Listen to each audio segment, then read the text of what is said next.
नमस्कार, आप देख रहे हैं राजनीति 24 न्यूज। चलिए आगे बढ़ते हैं खबरों की ओर।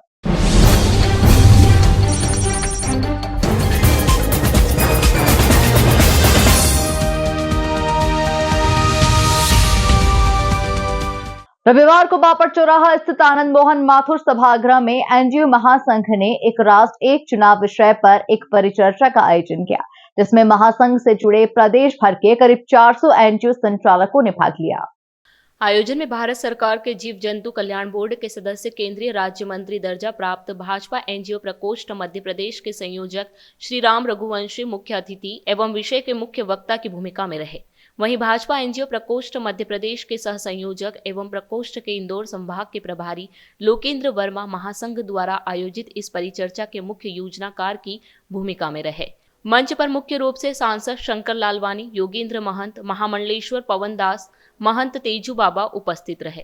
प्रकोष्ठ के संभागीय मीडिया प्रभारी गौरव जामदार सहित प्रकोष्ठ के जिला संयोजक श्री विजय बिंजवा एवं उनकी जिला टोली आयोजन में विशेष रूप से उपस्थित रही। अनुसूचित मोर्चे के जिला पदाधिकारी पंकज चौहान भी कार्यक्रम में उपस्थित रहे। कार्यक्रम में एक राष्ट्र एक चुनाव का संदेश देने वाली तख्तियों को गैस के गुब्बारों के माध्यम से आसमान में छोड़ा गया। मुख्य अतिथि के उद्बोधन के पश्चात समाज सेवा में उत्कृष्ट कार्य करने वाले एनजीओ संचालकों को स्मृति चिन्ह का वितरण कर मुख्य अतिथि द्वारा स्वागत किया गया।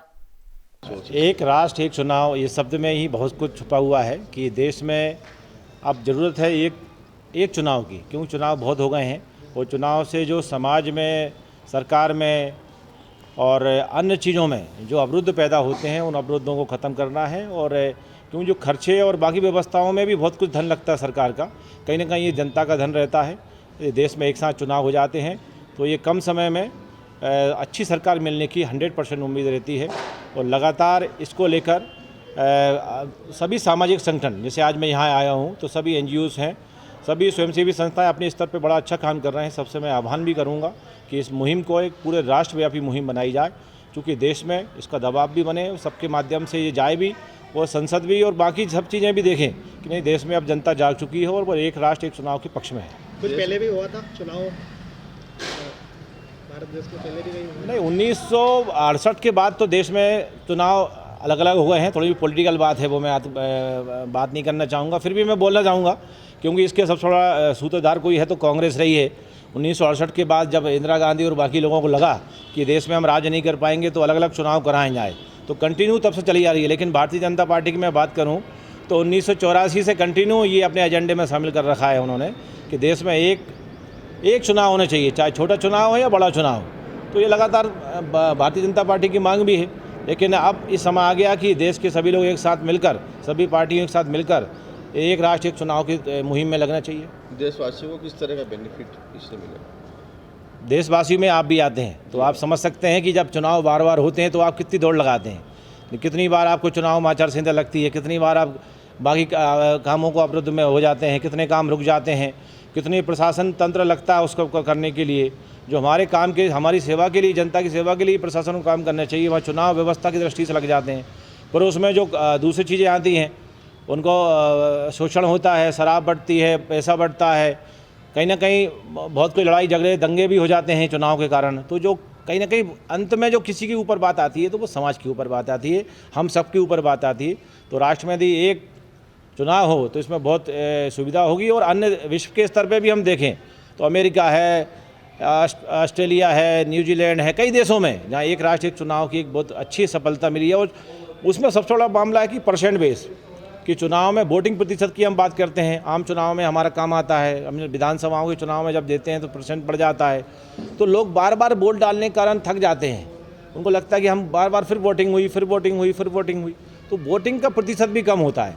तो वास्तविक जो चुनाव हम बात करते हैं कि अच्छे नेता का चुनाव होना चाहिए, जब तक अच्छे वोट प्रतिशत नहीं मिलेंगे तब तक वो मान भी नहीं करते। तो मैं मानता हूँ कि यदि जब एक राष्ट्र एक चुनाव होगा और समाज और सब लोग मानते हैं तो ये सरकार को स्वीकार करना पड़ेगा। कब तक संभव और कैसे संभव है ये? देखो क्या होता है, मैं मानता हूँ समाज जितनी जल्दी दबाव बनाना चाहती है। अब समाज जागरूकता का काम है पूरा का पूरा। विधेयक तो लोकसभा में पारित हो गया है, दिसंबर में, अभी 24 में आपने देखा होगा, वहाँ तो आ गया है। लेकिन अब देश का मन और मंतव्य बनाने का एक बड़ा काम है। जब जितने जल्दी ये मन बन जाएगा उतनी जल्दी ये चुनाव का हो सकते हैं। और मुझे उम्मीद लगती है जहाँ तक है चुनाव तो 30 के बाद ही चुनाव संभव है, क्योंकि बीच में कुछ सरकारों को आगे करना पड़ेगा, कुछ को पीछे करना पड़ेगी, तो उसमें अभी समय है। तो लगता है कि वो 30 तक तो हो जाएगा, लेकिन 30 तक एक मुहिम बन जानी चाहिए देश भर में। तो अपील करना चाहेंगे देशवासियों से? मैं तो अपील करने यहाँ आया हूँ, सारे स्वयंसेवी संस्थाएं, जिस प्रकार से मैं भारतीय जनता पार्टी एनजीओ प्रकोष्ठ का प्रदेश का संयोजक हूँ और एनजीओ के माध्यम से देश में बड़ा परिवर्तन हो सकता है, मैं हमेशा ये सोच के रखता हूँ। तो मेरे साथ सभी मेरे साथी एनजीओ साथी ही मेरे साथ हैं, तो इनको लेकर एक बड़ा मुहिम हम मध्य प्रदेश में हम जारी करेंगे। इनको वही संदेश और निवेदन करने में आया हूँ। वैसे भी ये जो आज का आयोजन है मुख्य रूप से ये एनजीओ महासंघ जो है इंदौर का, और करीब प्रदेश भर के 2500 जो एनजीओ हैं वो इनसे जुड़े हुए हैं। तो इसका जो सारा कामकाज देखते हैं शशिकांत जी सातपुते, मैं उनको धन्यवाद दूंगा, उनके द्वारा आयोजित ये कार्यक्रम है। और हम लोग जैसे भारतीय जनता पार्टी के कार्यकर्ता हैं, मैं लोकेंद्र वर्मा भारतीय जनता पार्टी एनजीओ प्रकोष्ठ मध्य प्रदेश का सह संयोजक हूँ और इंदौर संभाग का प्रभारी भी हूँ मेरे प्रकोष्ठ के दृष्टिकोण से। तो एनजीओ से जुड़े हुए लोग हैं। हम एनजीओ प्रकोष्ठ जो भारतीय जनता पार्टी का है, पर्टिकुलर एनजीओ की स्ट्रीम में काम करता है। तो एनजीओ महासंघ वालों का निवेदन था हमसे कि भाई साहब इस कार्यक्रम में आप लोगों का सहभागिता हो, तो उसके लिए मैं उनका धन्यवाद भी देता हूँ। और इसी क्रम में आज हम लोग यहाँ मौजूद हैं। महासंघ वाले पूरा सप्ताह मना रहे थे अपने जो सेवा कार्य करते हैं उसके विषय में, और आखिरी आज इनका समापन है। तो इसमें उन्होंने विशेष रूप से हम लोगों को बुलाया है और चर्चा चल रही थी बहुत दिनों से वन नेशन वन इलेक्शन के ऊपर, जो भी एक सामाजिक स्वीकार्यता के लिए एक माहौल बने, इसके लिए सभी लोग अलग अलग स्थानों से प्रयास कर रहे हैं। तो एनजीओ महासंघ वालों ने इस मुद्दे को उठाया है और उसी निमित्त आज इन्होंने हमसे निवेदन करा कि आप इस पे आएँ और इसको और मजबूती से इसके ऊपर प्रकाश डालें, इसको और ज़्यादा लोगों तक पहुंच सके, समझ सकें, ऐसा एक माहौल बनाएं। तो मैं लोकेंद्र वर्मा मैं तो केवल कोऑर्डिनेट कर रहा हूँ इस कार्यक्रम को। मुख्य रूप से हमारे जो प्रदेश संयोजक जी हैं माननीय राम रघुवंशी जी, जो कि केंद्रीय जंतु कल्याण बोर्ड के सदस्य भी हैं, मतलब राज्य मंत्री का दर्जा है उनको, तो वो एनजीओ और इस पर्टिकुलर विषय के विशेषज्ञ हैं। तो वो इसके बाद हमको इसमें मार्गदर्शन देने के लिए विशेष रूप से यहाँ मौजूद हैं। कार्यक्रम के दौरान मुख्य वक्ता की भूमिका में आज और अध्यक्ष की भूमिका में राम रघुवंशी जी जो हैं हमारे प्रदेश संयोजक जी, वही रहेंगे। आपकी भूमिका के बारे में बताइए, किस तरह इस प्रोग्राम को आगे ले जा रहे हैं आप? जी, जैसा मैंने बताया कि मैं तो केवल आज एक कोऑर्डिनेटर की भूमिका में हूँ। राम रघुवंशी जी प्रदेश संयोजक हैं, पूरे प्रदेश के 57 जिलों 230 विधानसभा का काम देखते हैं, जंतु कल्याण बोर्ड के सदस्य भी हैं, देश भर में उनका कार्य रहता है। मैं इंदौर संभाग का प्रभारी हूँ। तो इंदौर संभाग के अंदर चूंकि ये कार्यक्रम आयोजित हो रहा है तो महासंघ वाले मेरे ही संपर्क में थे, तो मैं आज एक कोऑर्डिनेटर की भूमिका में हूं कि महासंघ और माननीय रामजी भाई साहब के बीच में एक संबंध स्थापित कर सकूं, ताकि रामजी भाई साहब का जो ज्ञान है, जो सूक्ष्म विश्लेषण है एनजीओ के विषय में खासकर, और आज का जो विषय है वन नेशन वन इलेक्शन, बहुत ज्वलंत मुद्दा है। तो इसके ऊपर विशेष रूप से आज व्याख्यान देने के लिए राम रघुवंशी जी हमारे भाई साहब यहाँ मौजूद है। और मैं चाहूँगा कि बस आप मतलब इसके आगे की जो बात है पर्टिकुलर विषय की, वो आप राम जी भाई साहब से करें।